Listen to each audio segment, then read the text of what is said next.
सादर नमस्कार, सादर जय जिनेंद्र, क्षमा ब्रेकिंग जैन न्यूज प्रतिदिन प्रातः दोपहर एवं रात्रि में देश भर से संपूर्ण जैन समाज से संबंधित सही और सकारात्मक समाचारों के लिए देखना और सुनना न भूलें। साथ में आपसे विनम्र निवेदन है कि यदि आपने इस चैनल को सब्सक्राइब नहीं किया है तो कृपया अवश्य कीजिए और शेयर और लाइक करके धर्म प्रभावना में सहयोगी एवं सहभागी बनिए।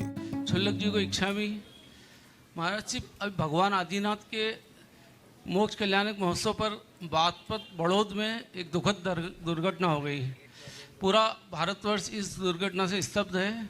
महाराज जी, मैं आपसे मार्गदर्शन चाहता हूं कि ऐसी घटनाओं की पुनरावृत्ति न हो और इन घटनाओं में अपनों को क्या सावधानी बरतना चाहिए, कृपया मार्गदर्शन दें। देखिए, जो घटना है कल शाम को मुझे मालूम पड़ा, ये बहुत दुर्भाग्यपूर्ण घटना है।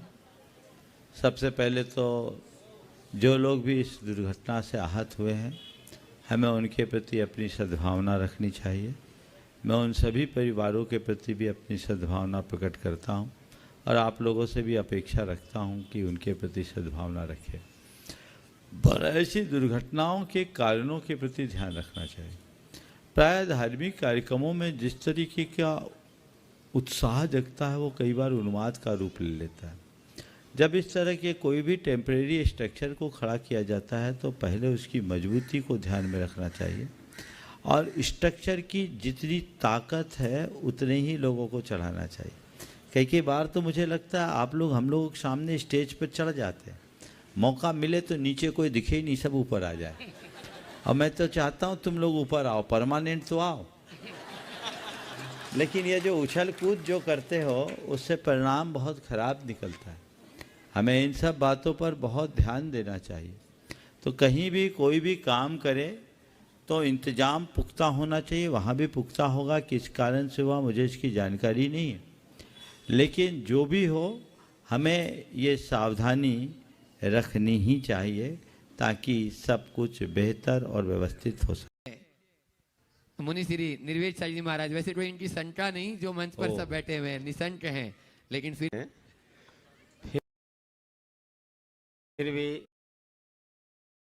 फिर भी श्रावक आते हैं और जब गुरुओं की वंदना करने आते हैं तो गुरुओं के समक्ष श्रीफल चढ़ाते हैं। तो श्रीफल चढ़ाते समय एक श्रावक ने चढ़ाया, दूसरे ने उसको उल्टा कर दिया। अब हम समझ नहीं पाते कि आखिर उसने उल्टा क्यों किया। तो श्रीफल जो चढ़ाया जाता है वो कुछ लोग कहते सीधा चढ़ाना चाहिए, कुछ लोग कहते उल्टा ऐसा चढ़ाना चाहिए। वास्तव में श्रीफल चढ़ाते समय इस बात का ध्यान रखना चाहिए कि नहीं। और दूसरा है कि श्रीफल गीला चढ़ाया जाए कि सूखा चढ़ाए, इस विषय में लोग बहुत शंकित रहते हैं। कृपया समाधान करें। बहुत अच्छा सवाल उठाया महाराज जी ने आप लोगों की ओर से। एक श्रीफल लाओ, डेमो देना पड़ेगा।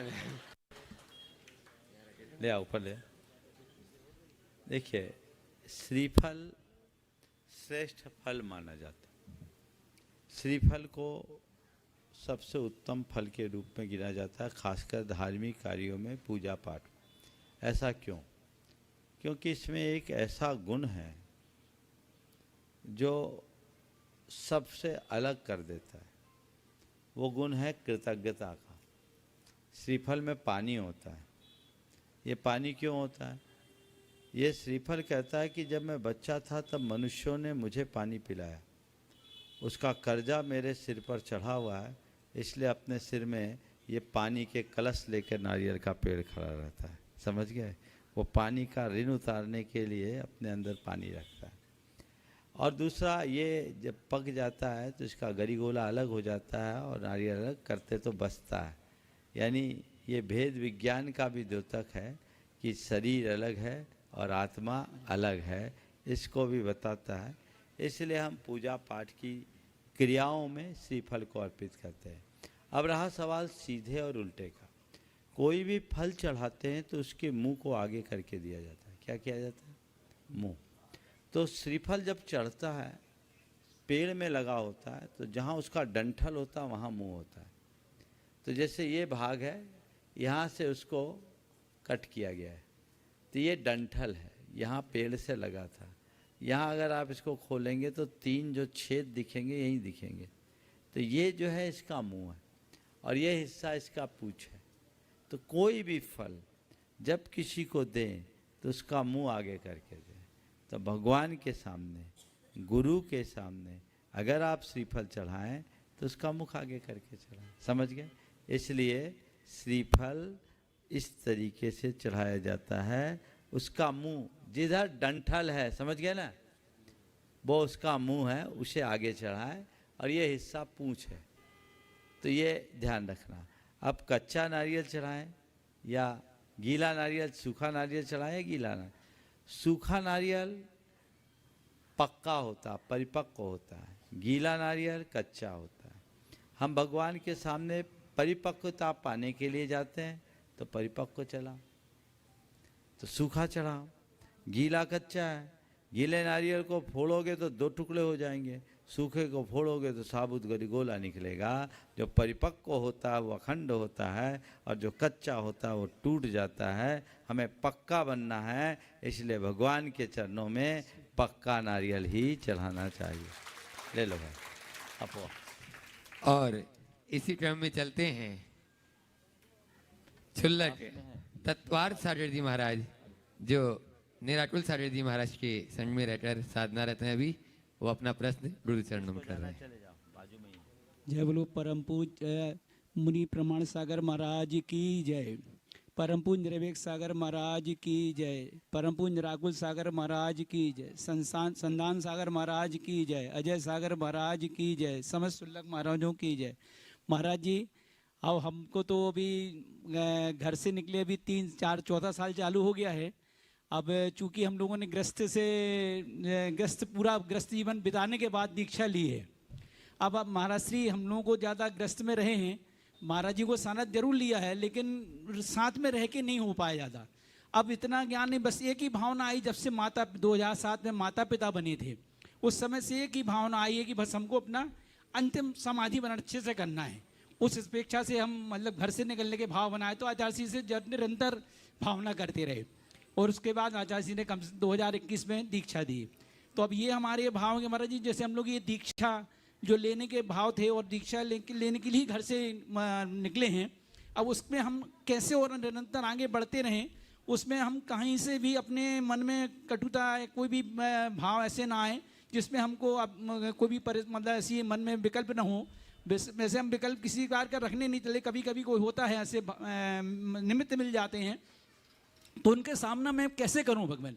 और आगे हम और आज महाराज श्री एक निबंधन और है, मतलब आपसे आपका सानिध्य हमको भी 4 घंटे भी मतलब 4 घंटे भी नहीं मिल पा रहे थे। इस सबकी यहाँ की भावना है, सब लोगों की भी, हमारी भी मन दिल से भावना है महाराज श्री कि कम से कम 1-2 दिन का सानिध्य मिले तो हम लोगों को और आपका सानिध्य मिल के अच्छा लगेगा और अपनी मनोकामना पूरी करेंगे।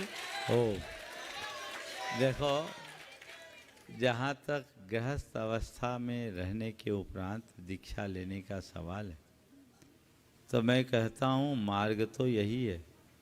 24 में 19 पहले गृहस्थ बने, बाद में दीक्षा लिए। 5 थे जो अपवाद स्वरूप बाल ब्रह्मचारी बने। अब आज के दौर में ऐसा हो गया कि बाल ब्रह्मचारियों को तो आदर्श मान लिया जाता है और जो गृहस्थ हैं उनको अपवाद के नज़र से देखा जाने लगा है, क्योंकि आज बाल ब्रह्मचारियों का बाहुल्य है। लेकिन ऐसा नहीं है। आप दीक्षा चाहे आप गृहस्थ अवस्था से ले या बाल रूप योगी बनकर के दीक्षित हो, महत्व उसका नहीं है। महत्व दीक्षा के निर्वाह का है। वो हमारे भीतर के वैराग्य से होता है। दीक्षा के उद्देश्य को हम हर पल सार्थक रखें, तभी दीक्षा सार्थक हो पाती। दीक्षा के उद्देश्य को सामने रखेंगे तो दीक्षा सार्थक होगी। इसलिए हर पल हमें दीक्षा के मूल उद्देश्य को सामने रखकर चलने का प्रयास करना चाहिए, जिससे अपने जीवन को बेहतर बना सके। आप सब बहुत भाग्यशाली हो कि पूरे जीवन आपने धर्म की आराधना करते हुए गुरु सेवा की, और गुरु सेवा का फल गुरु की कृपा के रूप में आप लोगों को मिल गया कि एक गृहस्थ होने के बाद भी भले ही क्षुल्लक दीक्षा लेकिन गुरुदेव के कर कमलों से आप लोगों को यह दीक्षा व्रत अंगीकार करने का सौभाग्य मिला है। अपने लक्ष्य को सामने रखिए और एक ही उद्देश्य, जिस उद्देश्य से आपने दीक्षा ली कि मेरा अंतिम समाधि मरण हो, ये ध्यान में रखें। हमेशा एक बात ध्यान रखना चाहिए कि साधकों को मन में ये बात बिठानी चाहिए कि मैं साधक हूँ, प्रभावक नहीं। प्रभावना सेकेंडरी है, साधना हमारी प्रायोरिटी होनी चाहिए। अब आज के दौर में मैं ये देखता हूँ कि हर साधक प्रभावना की होड़ में लग जाता है, और जब साधना की के जगह प्रभावना स्थान लेने लगती है तो साधना धीरे धीरे ओझल होने लगती है। वो नहीं होनी चाहिए।